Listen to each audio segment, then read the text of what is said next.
Hey guys, this is Impact Hall of Famer Gail Kim, and you are watching the Countdown City WrestleCast.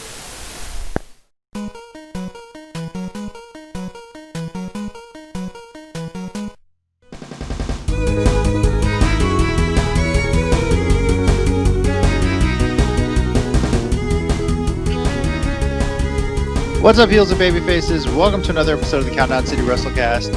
I'm your host, JC, and I'm joined this week by Mike. I'm Mike. And Cesaro still champ, so 2020? and Tommy. What's up, guys? Yeah. As you can see, the presentation's a little different this week. We figure this show has always been about guys talking wrestling, friends talking wrestling. I shouldn't say guys, just friends. My wife is on the show sometimes. But since we're not making any picks this week, and just there's a lot of wrestling news to discuss, a lot to talk about, figured we'd just do this whole shindig here. So, welcome. Hope you enjoy it. Hello. As usual, my box is in a new place. I don't know. I've never been here before. Might be in the same area, but just taking a peek. Oh, okay. Our Twitter account at @CCG_WrestleCast. Subscribe to the Wait, account. is it below us still? I don't even. It should be. How would you know? I'm gonna Sabu. Right. Today we're going to be recapping the first round of the New Japan USA Cup and talking a bit of wrestling news because there was quite a bit that happened, a lot that has gone on as we lead into NXT TakeOver and SummerSlam. We'll be discussing that a bit as well. So there's quite a bit of good news, quite a bit of happy news, a lot of sad news, and this year just keeps trucking along. We all just want it to end at this point. So Like a runaway 18-wheeler on a highway. Yeah. Bruh. Please. Someone just find an escape path for it and just get out of here. We'll start with the New Japan USA Cup. Leading off the first episode of New Japan Strong. And for the most part, we're all correct on our picks. Mike especially went 4-0. Yeah. Yeah. For the most part, but one of us was totally right. Okay. We were all above 500. How about that? Mike Lone Wolf did with David Finlay, and that paid off. He beat Chase Owens. Kenta beat Carl Fredericks. Cobb beat Tongaloa. And Tama Tonga beat Brody King. And for matches that were billed as having no time limit, they all finished under 10 minutes. Wrestling 101, I guess. If it's going to be no time limit, now just make sure it finishes quickly. But if we have a 30-minute time limit, make sure it goes 20 minutes at least, right? At least. Is that logic? And that's probably because the actual semifinal and final cup match will probably be much longer. Plus, Carl Fredericks is still a young boy. You said, what? Over 10 minutes? Get back down there, young boy. He was almost there. He's 1 second right? on the official. Exactly. That's why Kenta had to knock him out. He's like, ha! Young boy, you still don't get a 10-minute. Kenta thought he was doing a beat the clock back on SmackDown. But... oh, wait, he was never on SmackDown. Never mind. No, Hideo Itami was, though. So, well, he was on NXT. Anyway. I wonder if they know each other. Maybe. If we're going by beat the clock, Tama Tonga did some work. He got it in just over 7 minutes beating Brody King. Yeah. That was a match. I mean, full disclosure, I haven't seen it yet.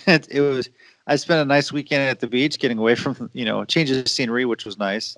And I did not kill his cats. No, you didn't. Thank you, Mike, for watching the cats. They're good.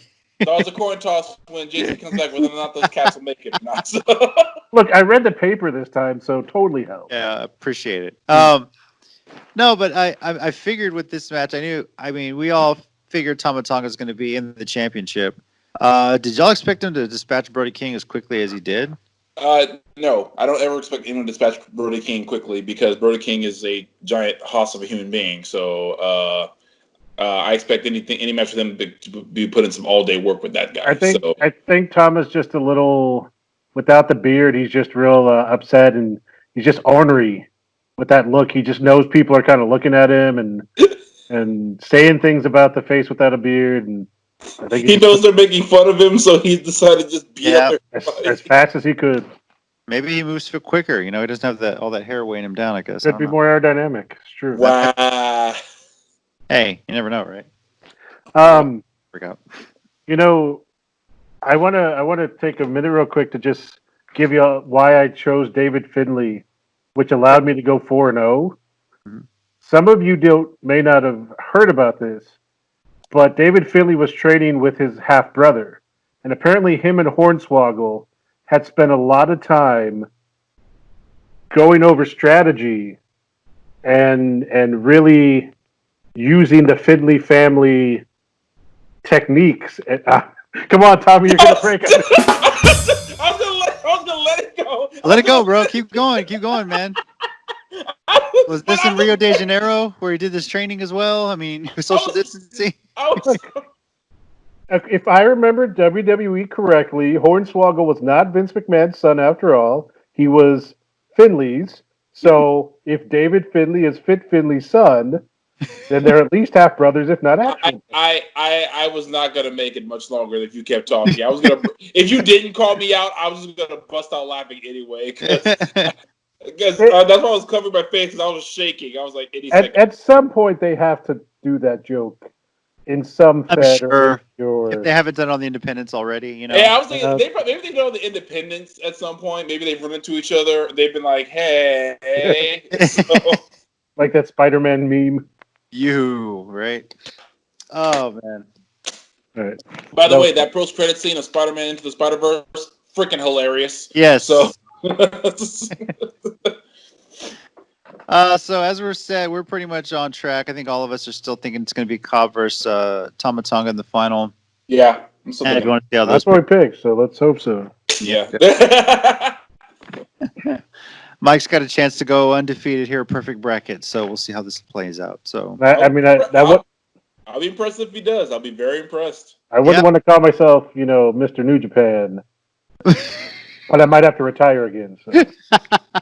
I might have to retire again. I mean, yeah, if you go perfect, this would be 7-0 if you go perfect 7-0. Yeah, it'd be crazy. Yeah. I pulled it off. So yeah, the New Japan Cup. I mean, the semifinals are going to be this Friday. The championship the following weekend, and it's all part of New Japan Strong on New Japan World's streaming service. We'll have more details here at the end of the show where you can find that out. So now, wrestling news. We mentioned at the top of the show there was a lot, and we'll start with the sad news. And it's crazy if you search Kamala and bad timing. If you search Kamala right now, you're going to get Kamala Harris, who's just announced as Joe Biden's running mate for the election. The irony of that is that Kamala's real name was James Harris. So if you looked Kamala Harris, you might get. Wow, I knew that, but that didn't even register with me. Like, yeah. So, but of course, rest in peace, James Kamala Harris, 70 years old. For so many years, had been dealing with diabetes. I think he actually finally retired from wrestling 10 years ago. Where are they now? You would see him in a wheelchair, unable to walk. And unfortunately, he contracted COVID-19. He was diagnosed with COVID-19, and it really affected him because of his diabetes. And eventually, that took his life, sadly. But this was a legendary character. Yeah, for sure. It's a lot of people more ways than one. So I mean, we've all seen the funny video of the who were the stereotypical black wrestlers. You have the loud, screaming almost like a guy from the streets. You have the jungle guy, which is based off Kamala, and it's a sad black stereotype in wrestling. And hopefully, Kofi Kingston has changed all that by now, along with others. But he kind of set the tone for. I don't know. It was a different kind of role. He was, if there's any character that would kind of define what WWE's era used to be when it was WWF and it was very cartoony. Yeah, he's one of those characters that stands out of that. Yeah. So, what do you guys remember watching him as a kid, if anything? I mean, I remember seeing him in WWE pretty young. Mm-hmm. It's. I mean, I guess thinking back about it, it's kind of an interesting heel because. In one sense, he was kind of pretty close to like indestructible. Mm-hmm. He's very hard to beat up. But then at the same time, there were little things that could scare him real easily. There's a match I saw a video from that they had posted of him versus George the Animal Steel. And they talked about it being kind of a passing of the torch of that kind of character. From George Steele to Kamala.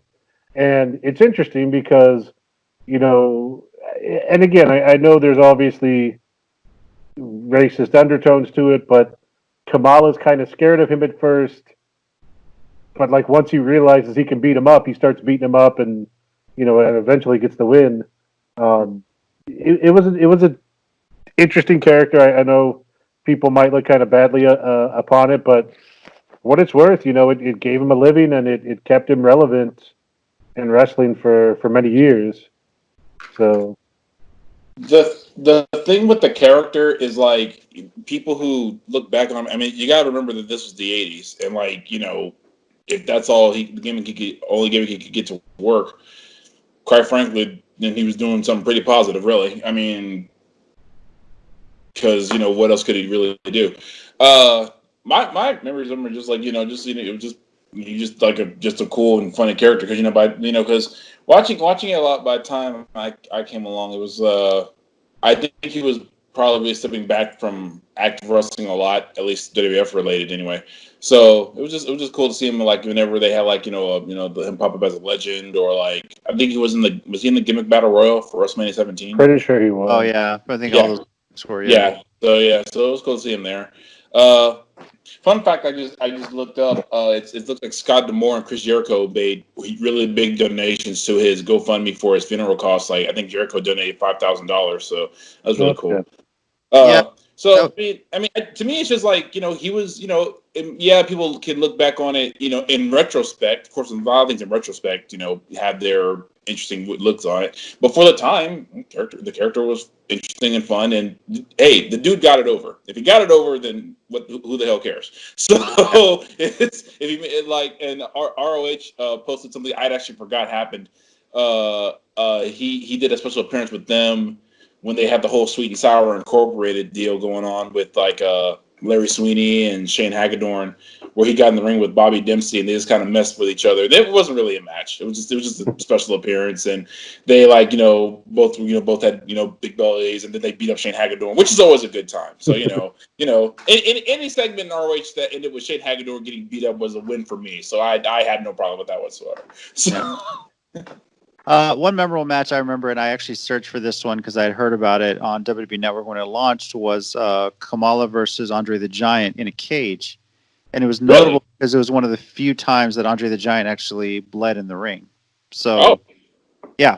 Okay. He's also slammed Andre, if I'm not mistaken. Yeah. So not some card way back when, but he's actually slammed him. I don't remember if it was that match, but it was. Yeah. It was actually a really good match watching that one. Little Texas tie-in. Frank Dalton was actually playing Friday, his handler, in that match as well. So little tie-in for that too. So, but yeah, it was kind of cool to see that and seeing the crowd reaction, and just Andre at one point looked legit scared of Kamala. That was pretty cool to see. So, different side of Andre the Giant that we all remember, but yeah. Rest in peace, Kamala. I know he had been suffering from failing health for years. Yeah. And, unfortunately. It sucks. He as much work as he was still doing, we're thankful he's not suffering anymore. Yeah. But God, this year sucks, right? This year does suck. Yeah. at this point, you kind of wake up and just be like, all right, what fresh hell awaits us today? So that was that one. So. Now another little bit of interesting wrestling news. This one kind of came out of nowhere. They just kind of snuck it in on us. And of course, I'm talking about AEW, a women's tag team cup tournament, nicknamed the Deadly Draw, and it's 8 tag teams. They kind of just pulled a lottery on what the first round matches were going to be, and it's been interesting because obviously it's giving more people a chance to work. You see a little bit more screen time. And maybe they're trying to see the reception of this to possibly build a women's tag team championship belt or something like that. What do you guys think of that? Yeah. I mean, they've, they started talking. I saw something about this about 2 weeks ago, and they started doing things about people like, who was it? Naya and Vicky Guerrero. Not Naya, Nyla, excuse me. Yeah. I was like, that didn't sound right. Being upset because they didn't get to, pick the partner. But, yeah, I mean, I know a lot of people have said that they feel like the women's division for AEW hasn't quite gotten out of the gate. So, I feel like it's something they can use to get more women out there and give them exposure, if you will. Yeah. And kind of start, building a bigger base and get more people over, hopefully. Yeah. Yeah, it puts more eyes too on some independent talent they brought in. Eva Lise, of course, known for Tough Enough fame, has been on the independents for years. She's brought in as part of this. Actually, won her match with Diamante as her partner. Mm-hmm. Ariana Andrew. Anybody remember her? That was a bit of a surprise, Everyone rolled their eyes so hard, but Marty Jannetty of the Funkadactyls, if you will. Yes. Oh, speaking of, that's another story. I guess. That's another story. Yeah, that's a hell of a story to bring up. Damn. Marty Jannetty, the Funkadactyls. Damn. Damn. Who was also a Tough Enough alum, mind you, as well. So, but one more. Yeah. Damn. I mean, I hate to say it that way. Maybe we need to stop using the rockers, but I mean, people know what you're talking about. They went in two different directions. But to be fair, honestly, as messed up as that is, it's kind of the best way to describe it. It really is. I hate to admit that because but it really is. Maybe it was kind of karma now that he didn't take off like everyone thought he would. I don't know how this whole mess is going to play out that he got himself into. But I mean, in wrestling speak, that's the way. What other tag team was it where they split up and one became a legendary superstar and the other was kind of a footnote?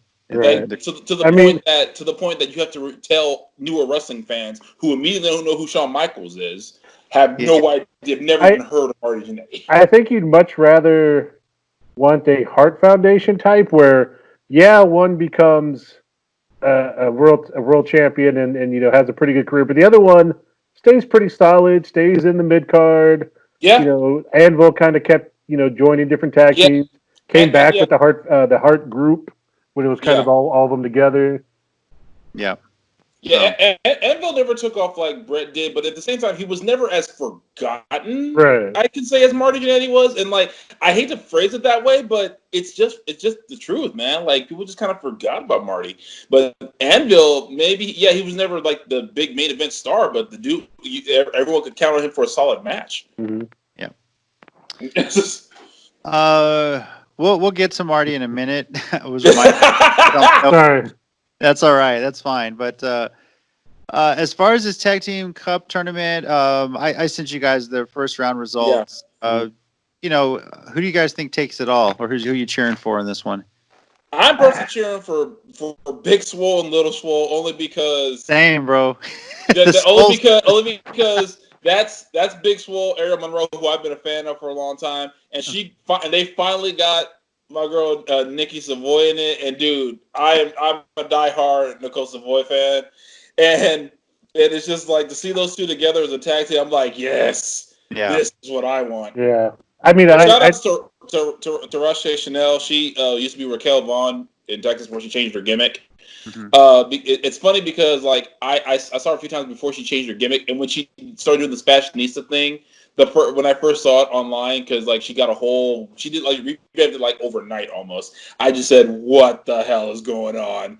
But she became so sure of herself and with the whole fashion thing that it was hilarious. Her and another girl who's their usual tag team partner in Texas have a video posted of them being fashionistas, and it's absolutely hilarious. And I was like, "Okay, I'm in. I'm totally in for this gimmick now. Let's do it." Mike, your pick, your thoughts. I was gonna say, I like that team of Big Swole and Little Swole too. But I think it's hard to count out the Nightmare Sisters considering, I don't want to accuse her of, nepotism or Stephanie McMahonism, but she's pretty important, so you never know. But no, but they have a good story going with her and Allie. It was also cool, like you said, some other people that showed up. Rachel Ellering, even though she was on a losing team. Paul Ellering's daughter, right? Yeah, she was in NXT for a while and got released. Yeah. Random side note, if I'm not mistaken, from everything I've seen, I think she's either married or dating Chris Hero. I think she's dating Chris Hero still. Okay, I don't know if they're officially. And then also, yeah, that's what I've seen. But what was her name in NXT? Taya Conti, the Ty. Well, here it says Ty Conti, but I feel like she had it. I think it was Tanera Conti. Yeah, something like that. Oh, okay. Another one who showed up. So, I mean, again, like you said, they're bringing in a lot of different women. They've been pretty good about tapping the independents, some of those more well-known talents. So, and I think part of this too is like, you know, they've a lot of their women's division was built on Japanese women as well. We know Riho was the first champion. Yeah. And, you know, with what's going on, it's very difficult for some of them to come overseas. And I think, you know, with a lot, let's face it, in the wrestling industry, I think what people are forgetting about is that the hardest hit people in this whole thing are independent wrestlers. Yep. There's no shows going on. There's no big way for them to get their name out there. They're not able to sell merch. They can sell merch obviously through pro wrestling tees and things like that, but getting to shows, getting to meet fans, sell merch, showcase what they can do. Maybe a fan sneaks a video of a crazy independent move and it goes viral and that gets them some notoriety. With all this going on, it's very difficult to run independent shows. I think Reality of Wrestling finally ran a show in Houston, and it was a drive-up sort of thing. You just drove your car and parked it around there, sat in your car and watched the show while it was going on from your car. But that's like the first big independent show we've had since this all started. So it is cool to see a company like AEW, and that maybe that's the beauty of how they do business, is they have that freedom to bring in some people that otherwise don't have any work right now, especially like States. Fuego del Sol and Lowrider, who are pretty much staples around here, were on Dark a lot, and Fuego del Sol, I think, we even had a match on Dynamite, I think, once or twice. So yeah. Hopefully this leads to bigger opportunities. Maybe they sign a contract down the line, you know. As far as who wins the tournament, you know, I'm going Big Swole. I got to go with the Philip Crone's Warrior on this one. So, considering all her stuff going on with them pushing, they feel like they're pushing her to the moon right there along with Britt Baker. Britt Baker, yeah. Oh, and I love it because, first of all, this Britt Baker mental breakdown that we're seeing is just fantastic. I can't tell you how many times I've replayed the clip of her with that damn conspiracy board, where poor Tony Schiavone is looking at the board and she says, "What we have here is get out the way. What we have," and like she said, broken this. Aubrey was there. Broken this. Aubrey was there. Broken knee. Aubrey was somewhere. I was like, oh, you crazy for real, because you said Aubrey was somewhere. Everybody is somewhere. Gotta love where it. was Aubrey? Somewhere. Yeah. And the fact that she keeps calling Rebel Reba to the point where I don't think anyone remembers her name's even Rebel anymore. Like that whole role model thing. I don't know what it is about her and Bailey claiming that right now, but it's funny. It's funny. It's two different things. They're spelled differently, and that it's smart, you know. So I know, but it's just so funny right now that we have two role models and one roles. Final note on AEW, what they're doing right now. Jericho is, of course, the demo god and has banned Jim Cornette from watching AEW because he just can't help it, Chris. What? Jericho, don't antagonize that man. He doesn't need an excuse. It's hilarious. He doesn't need an excuse. I know. It's like Jericho at this point. It's like, dude, okay, this is the time I say, okay, Jericho, that one you instigated. That one was 100% on you. Yeah, but do you really think Jim Cornette's going to clap back at Chris Jericho, of all people? He'll clap back at anybody. He'll clap back at anybody, but he'll get more heat there's more fans of Chris Jericho than there is of the Young Bucks or anyone else that he's giving shit to. There's more friends of Chris Jericho than AEW and WWE as a whole in both. So, but he's a shock jock. He doesn't care. That's exactly what he wants. So he'll just keep playing along with it. So I think Jericho's having fun on Twitter, and I'm all for it. Oh yeah, Jericho is. Of course. He's having a blast. He's poking the bear at this point, though. It's the only thing. It's like he's like, ha ha, watch this. So keeping with kind of news, he got a little bit of heat too because apparently over the weekend, Fozzy played a concert. I don't think it was at Sturgis, but it might have been in North Dakota or something. Yeah, And apparently it was like no social distancing, no masks, yeah. that kind of thing. So he was like, "Hey, we didn't break any rules or laws, but But yeah, I read somewhere that he did address it. Like apparently they did do temperature checks at the door. It's I don't know if it was open air, but it was like it wasn't even full it was capacity. outside, from what I understood." Yeah. Yeah. Okay. So I mean, what I told someone was, it's like because what they did was because I was talking with someone and they said more of like the whole sloppy ship thing that Taz said, and I said, first of all, that's not on AEW what Jericho does. That's it. It's his band. If and it's not even fully on Jericho. It's Jericho, the venue, and everything like that, and the people who run the venue. That's all on them. Who attend because you know what's going on, and that's Yeah. a risk to take. So Yeah, and if the fans go, if you attend, yeah, that's on them too. And Yeah. and to me, my thing is when it comes to Jericho, yeah, that one was a little suspect, but I don't know. Believing one photo when it comes to we're talking about Chris Jericho and his career, I don't see him like willfully just putting everyone at risk for a Fozzy show. Now without now the people who were there and took their masks off, that's them, and everything like that. But hey. We'll quickly mention the Marty Jannetty story. Oh we Lord. about it briefly, and Oh Lord. it's pretty disturbing. I won't go into a lot of detail, but Yeah. in short, he put up a crazy ranting Facebook post, practically admitting that he killed somebody. At least that's how I understand it. And we know Jannetty has had a history of drug use And really questionable Facebook posts. Yeah, a lot of bad decisions. I don't know how much of this is true. Who knows? I don't know what's going on. If you want to go out there, Google the post itself, but it's pretty disturbing.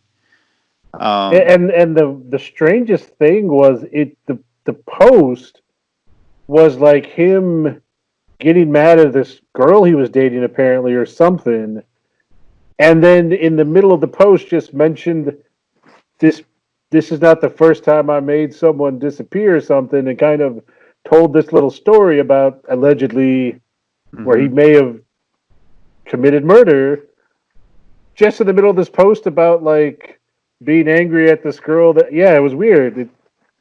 Yeah. To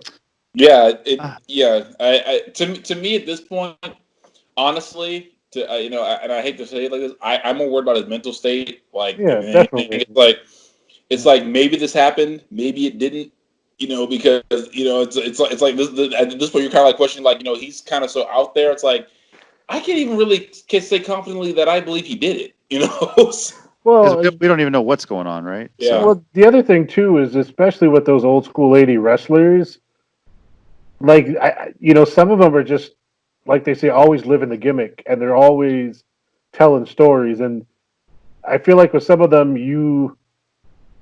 if they're moving their mouth, you just assume they're lying because it's so ingrained in them to kind of be the character, always be telling stories, always keep it carny, if you will. Right. So I don't know if it's just you never know with some of these. I mean, there's those older guys are just kind of always working, if like they say. So. Yeah, for sure. Now we'll move into WWE. A little bit of discussion here. We've got a little bit of taste of what Raw Underground is. And basically, there's two bizarre things going on here in WWE. You have Raw Underground, and then you have this Retribution invasion that's going on here. Mm-hmm. We'll start with Raw Underground, and I'm going to bring up a tweet that Alundra Blaze, a.k.a. Medusa, shared. And she retweeted a tweet from WWE kind of showing a snippet of this. And it was almost, here's what she said. She goes, "So, we are bringing back half-naked women in the same breath of promoting the evolution and equality of women. Yes, this is entertainment. Yes, this is skit. Yes, this is acting. Yes, these are wrestlers. Why resort to women sexually dancing opening a show? Why not men in Speedos?" And let's face it, I feel like when I'm watching Raw Underground, we know what they're talking about. You have go-go dancers basically dancing in bikinis there. It's almost a callback to the Attitude Era in some way. And I feel like this is their way to try and compete with AEW because, of course, AEW wrestles under the TV-14 rating system versus WWE now going borderline PG. Whereas before it was conservative PG, now it's like borderline PG. Yeah. What do you guys think of that? Like, does she have a good point? Because I thought we move these WWE Evolution. Does this set the woman back in WWE? Well, counterpoint. Did you see Liv? I was about to say Liv Tyler. Liv. What's her wrestling Liv name? Morgan. Thank you, Liv Morgan. Did you see her posts? I did not. So she kind of goes completely opposite. She tweeted. She made a tweet about, "Hey Raw, how about?" I guess this past Monday I didn't see all of it. Apparently they didn't show them or something. I guess week 1 they did, and this past week they didn't have the dancers. Yeah, they didn't have them this week. Yeah. Right. Okay. So Liv was like, "Hey, can we bring back the dancers for our underground?" And someone responded with pretty much the same thing you're saying, like, "Oh well, isn't that sending women back?" And she's like, her response, and you can look up the tweet, but it was basically like, "Look, we've made the advancements. We're doing these things. They're women too. If they feel confident and if this is empowering to them, what does it matter if they're not, if they're not being forced or, done in some sort of seedy way, if they feel confident and strong doing that, then why does it matter?" So let's see it now. Yeah. Okay. I'm kind of middle of the road for both. It's like, to me, it's like, all right. It's like everybody said that. I was like, cool. Get chicks and dudes. Yeah. Because because I see it this way. Because everyone always says it's like, oh, men watch women's wrestling only because the women are hot and they're half naked all the time.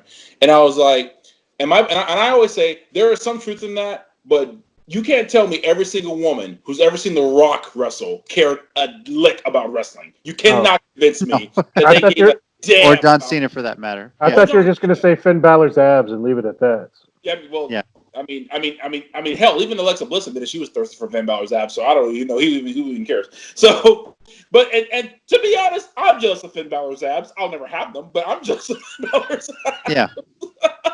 But no, it's this thing where it's like, okay, yeah, you have a point, but some women are comfortable doing that. They want, women who dance exotically for a living.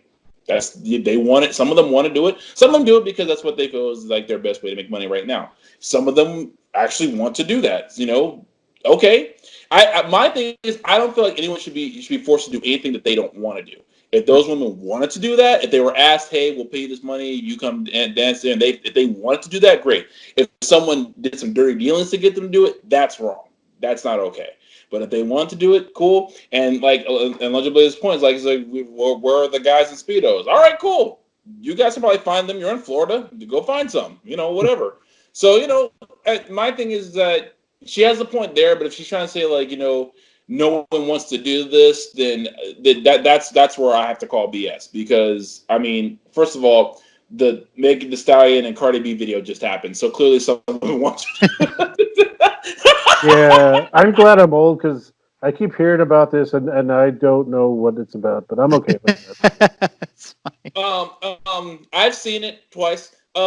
It's just twice, he says publicly. Yeah, it's interesting. It's a fascinating video that deserves some scrutiny. Okay. But I mean, I don't know. This is a wrestling podcast. Whatever. Yeah. I heard people complain. I was like, Janet Jackson, Little Kim, they've all been. But my thing, okay, here's my other argument is like, okay, is if that's a concern, like people are showing too much skin, then every single pro wrestler, I don't care what their sex, gender, whatever, should always be fully covered up, like head to toe in a bodysuit. Doesn't matter. And but you know what? Some people are just very attractive. I'm just put it out there. Some people have better bodies than the rest of us, which is why they get to wear no top at all. Versus where me, if I wrestle, I have to have a full on singlet. I would absolutely have to. There's no two ways about that. So I would definitely Kevin Owens, and I agree. Yeah, I'm going Kevin Owens with that too. So, Now, beyond that, though, what is your thoughts on the underground segment? I mean, this is just weird to me. It's like, It has potential. okay. It has potential. It's just not there yet.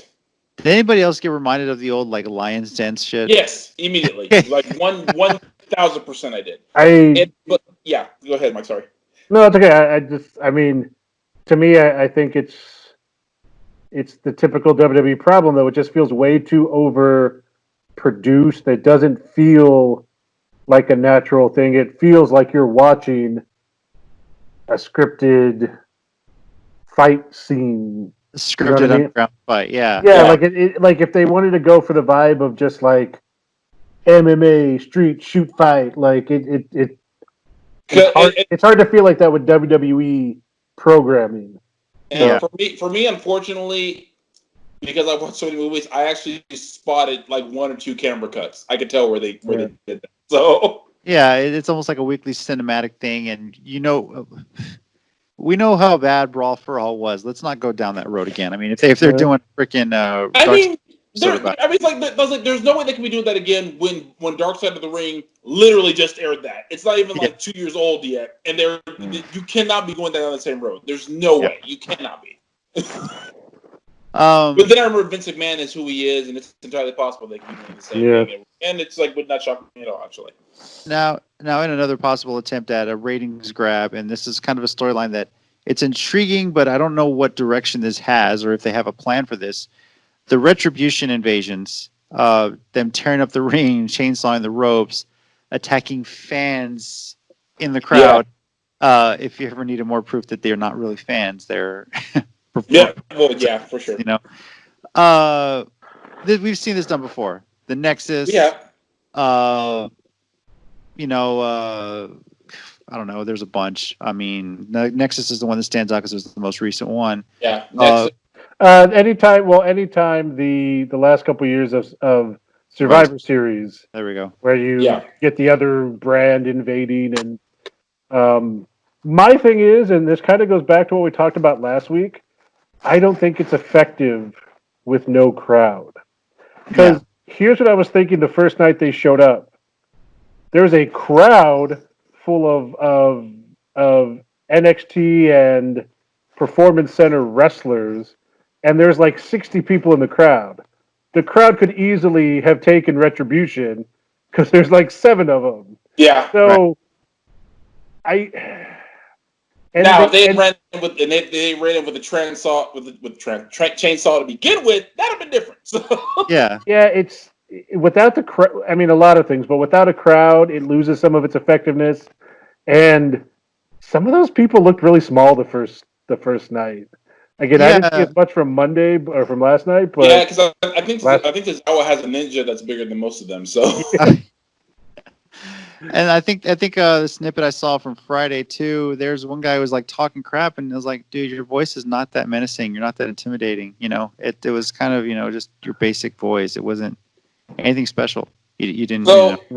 So that's why my thing is like it can work, but you might be trying to push it too fast. Yeah. If they had maybe because I liked getting to SmackDown, I really did. I thought I was like, okay, that's cool. I like that, but. If they would, kind of space it out more. And honestly, for me personally, I would tie this into the hacker that everyone forgot was a thing. What? That never happened? No. This is 1984. It never happened. We changed history. So, WWE likes to try to Jedi mind it. That never happened. Yeah. There was no hack. If it is, and if this is a way to bring Mustafa Ali with like a whole stable, sure. Because I think, obviously, I think he was the hacker the whole time. If they're going to continue with that storyline, but yeah, apparently he lost to Riddick Moss on main event, so I don't know what they're doing with that. I feel like the other thing that Retribution has too, though, is since they're under hoods and stuff, I'm afraid they don't, or if they have an idea, it's going to change week to week. As they see the reaction. So I know most of the people that are under the hoods right now are probably Performance Center people just standing in, and eventually when they're ready to reveal people in the group, then they'll put the real people under the hood. But I feel like it's one of those things where they're gonna keep changing it week to week, and then all of a sudden it's gonna go off the rail. They don't have, their 2 week long-term planning that we talked about last week. We'll see when they show up and they're all considerably taller and more buff. And it's like, okay, maybe they'll reveal who they are tonight. So. And to me, the funny part is this goes. I laugh because, what's his name? Seth Rollins had it said in an interview like how fans don't have like patience for long-term booking. I was like, dude, fans don't have patience for long-term. Vince doesn't have patience for long-term. Are you kidding me? The fans, the real fans will wait for a long-term booking to pay off. Vince doesn't have patience for that.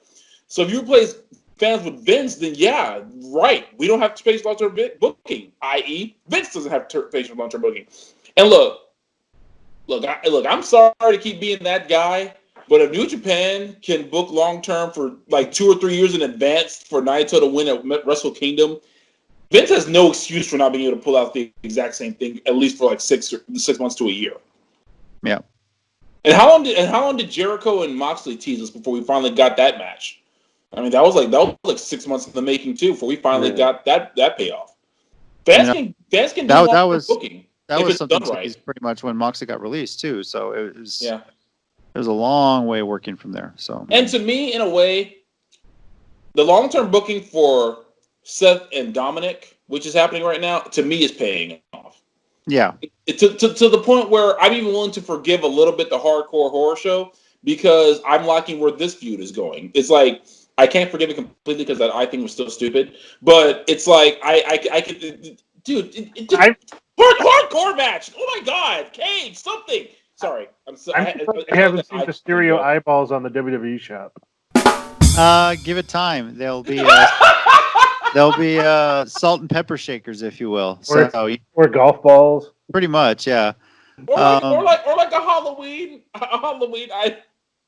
It's gonna be those eye goggle glasses you put on and they pop out. That's gonna be Rey Mysterio's thing. So just one of them pops out. One of them pops out on the spring. That's basically what's gonna happen.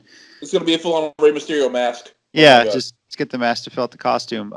You mentioned Dominic, and I want to say that's been the most intriguing storyline building up to SummerSlam.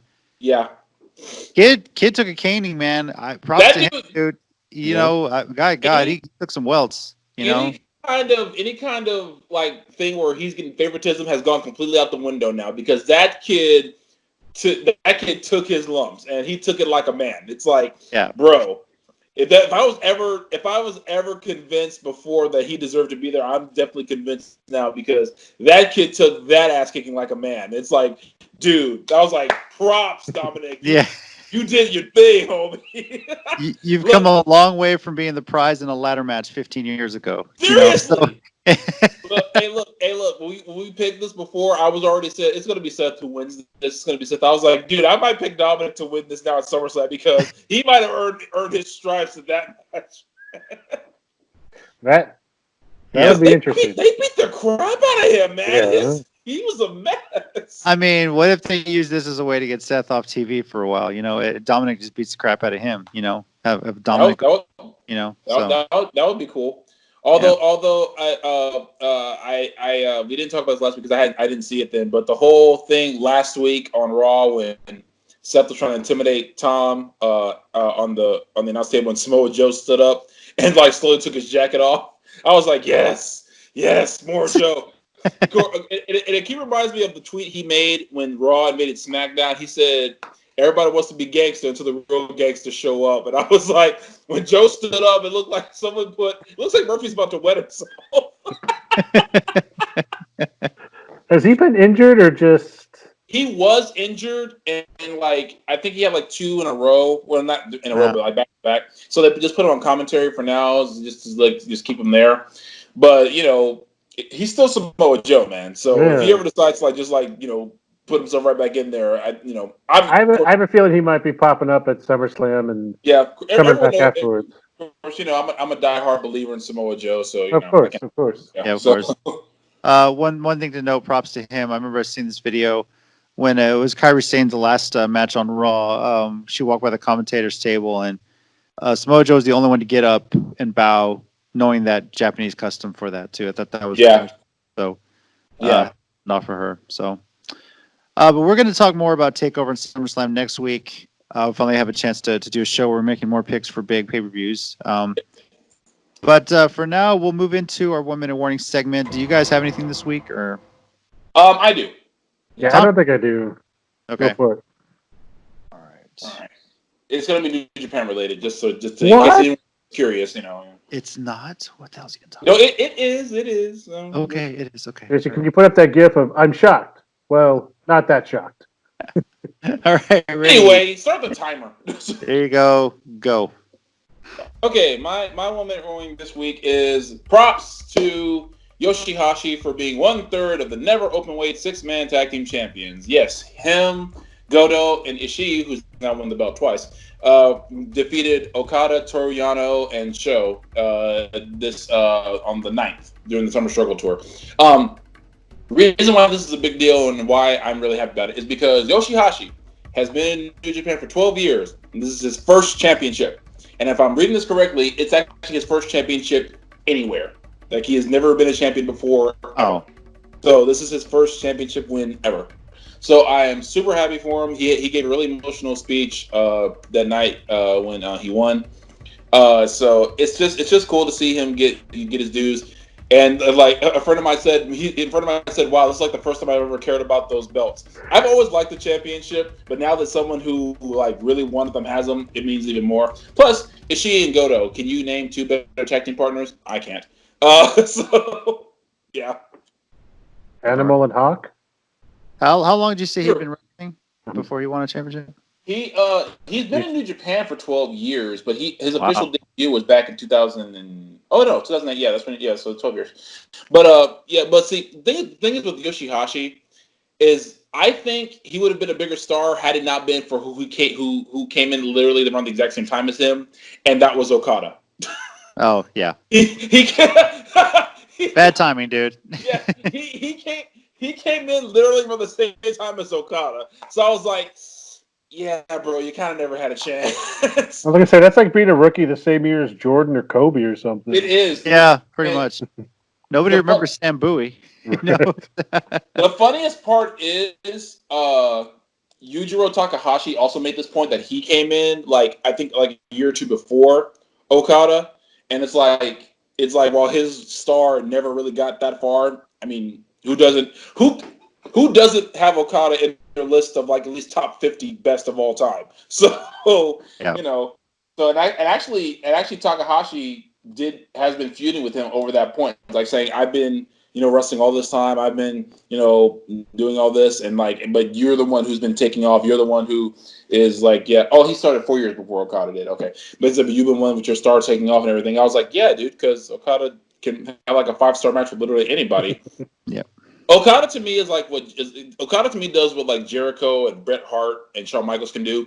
They can pull a great match out of anybody, to the point where you're actually to the point where we're talking about Yujiro Takahashi in a singles match. When was the last time anyone ever did that? The answer is never, by the way. That's what I was thinking. Yeah, it's like I know you guys don't watch New Japan like that, so let me help you. The answer is never. The answer is it's never happened before.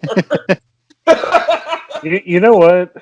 This isn't really a 1 minute warning, but I think I need to start watching AAA and CMLL and becoming the Lucha Authority on the show, so that I can start making references to let me tell you, when was the last time someone mentioned Cibernetico? 1997 Royal Rumble. Yeah, that guy.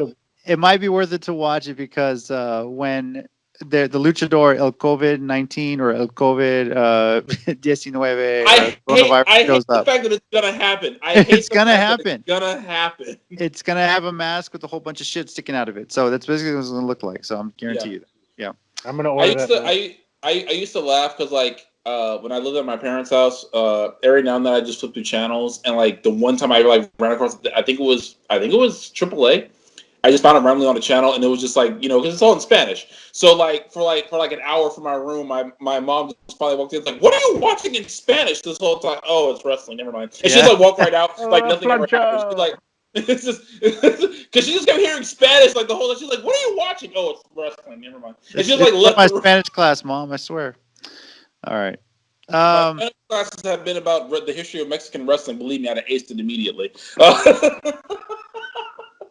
for my for my 1 minute warning, I'm going to mention something I did briefly mention earlier was Reality of Wrestling, Booker T's promotion out in Houston.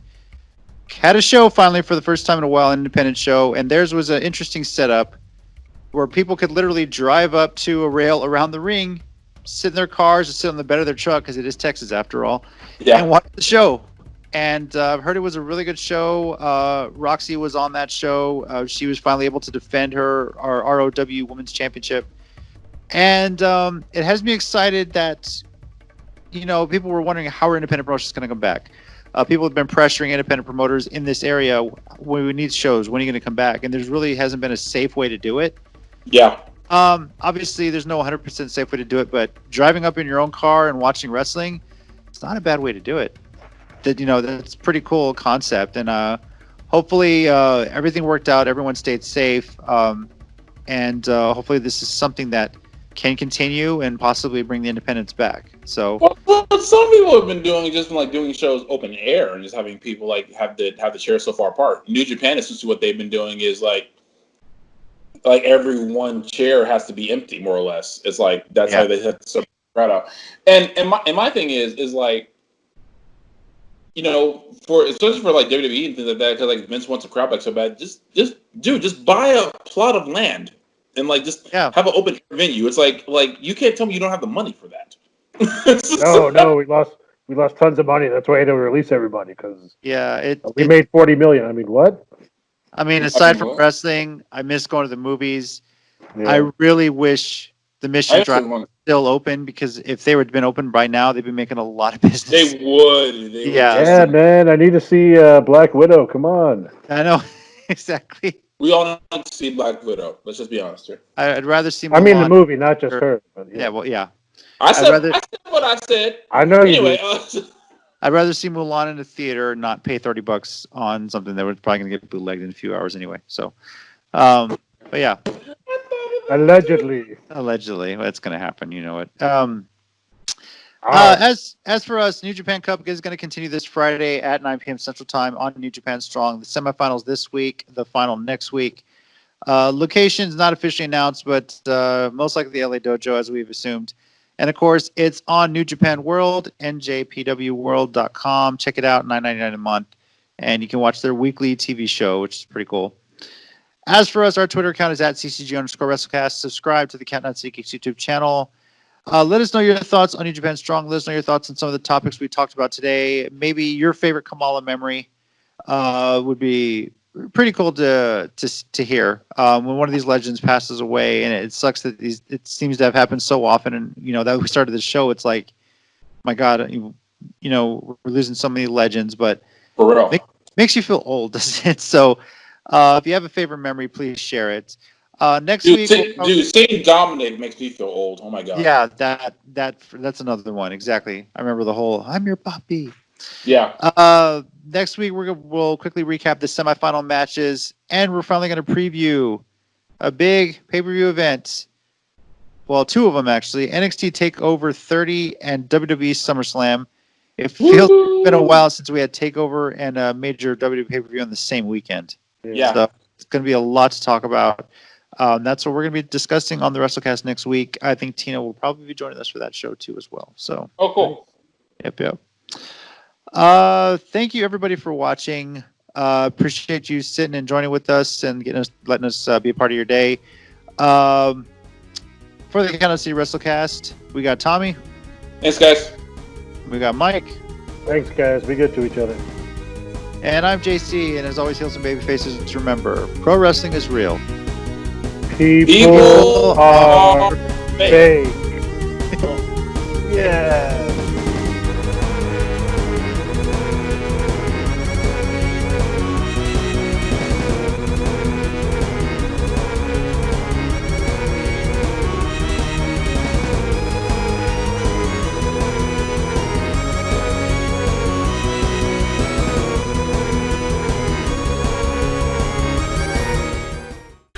So if you want to subscribe to the channel, click right here.